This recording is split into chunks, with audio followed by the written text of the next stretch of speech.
Hi, welcome to Deep In. My name doesn't matter. Let's dive in. I wanted to talk today about Winfrid.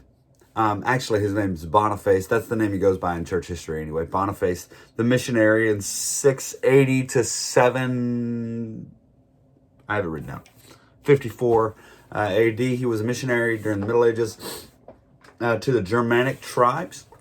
Now, just to set the stage, in 476, Augustus's ruling line, Caesar Augustus, his ruling line had basically died out and had been overthrown by the Germanic tribes of the north. The Goths and the Visigoths and all those guys came and invaded, and they sacked Rome. And we talked a little bit about that with Augustine and how Augustine was responding in the city of God.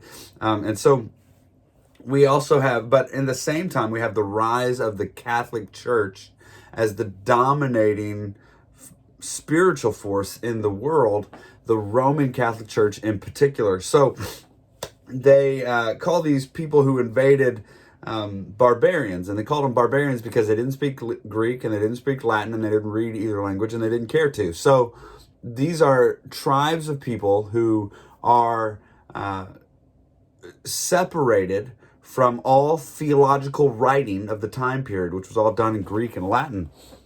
So they didn't have a theological underpinning that would tie them to the Catholic Church. Instead, they were just kind of tribal, and a lot of them were pagan. Now, there was some Arian influence there that had, there were some Arian missionaries who had gone up. And if you remember Arius, he's the one that said Jesus is not God. And so he had some influence up in the northern Germanic tribes. Now, let's get to Boniface. Boniface was a devout Roman Catholic, English Christians, and while the rest of the Roman Catholic Church had was trying to hold on and grasp for power in the late 600s, the English and Celtic monasteries were flourishing in their own little corner of the world. And so it wouldn't be long before they start sending missionaries. And Boniface is one of those missionaries from England. He had bold missionary zeal. He wanted to go be a missionary. His name, again, was actually Winfrid, and he went under the name Winfrid first to the Germanic tribes, to Holland, and he immediately gets rejected. He loses converts. Nobody listens to him. Everybody's worshiping this tree where he is, and they're all worshiping their gods, the Norse gods, Thor, Odin, and all those gods. And he is an utter failure, and he comes back from that in England, and when he comes back to England, he spends 3 years studying and praying and writing and being a priest to return again. So for 3 years he studies to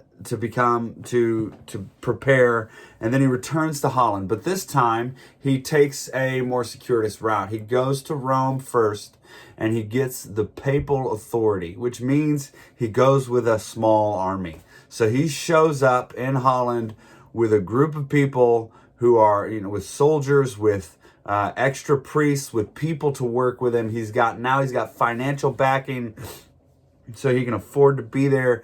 And he shows up with the power of Rome behind him. And he goes and he starts preaching the gospel. Jesus Christ saves.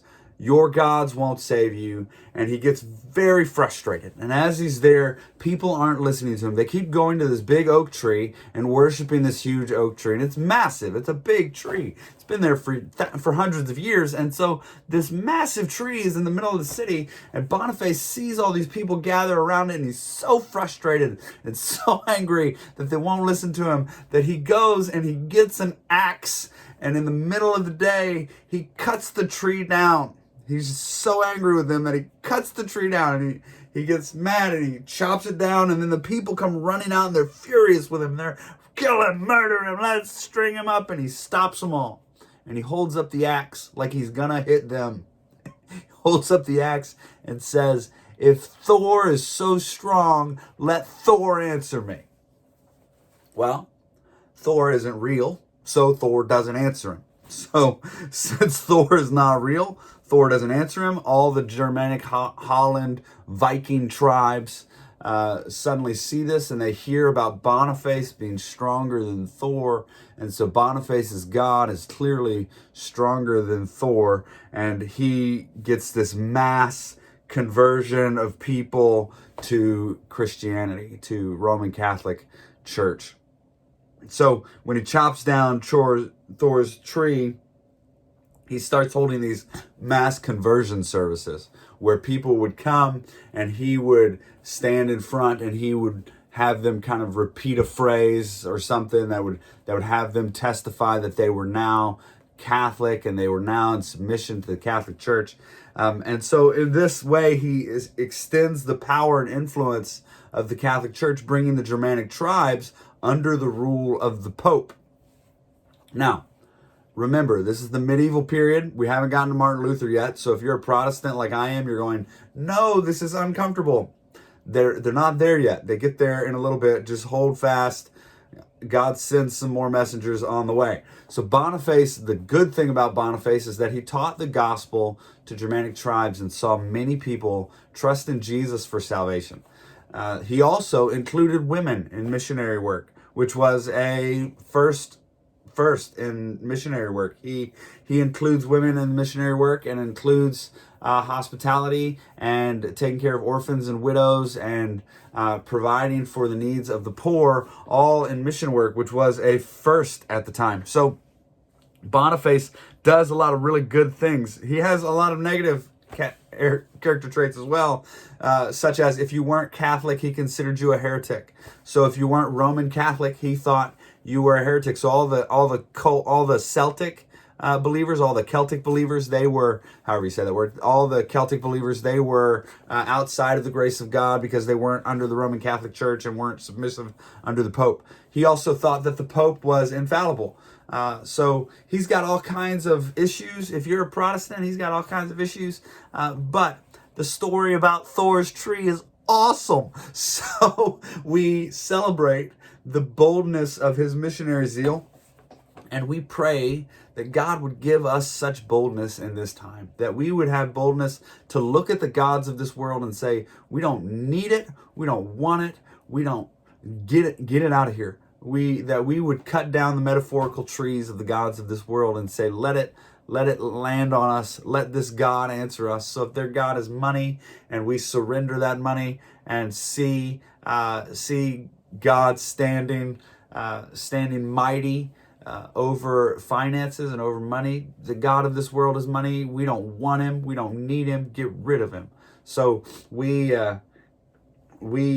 stand like Boniface powerfully over the idols, calling down those false gods to come and answer us. And when they can't, because they aren't real, when they can't, our God stands victorious over all things. And so that's Boniface. He becomes Archbishop over Germany, extends the power of the Pope in the Middle Ages.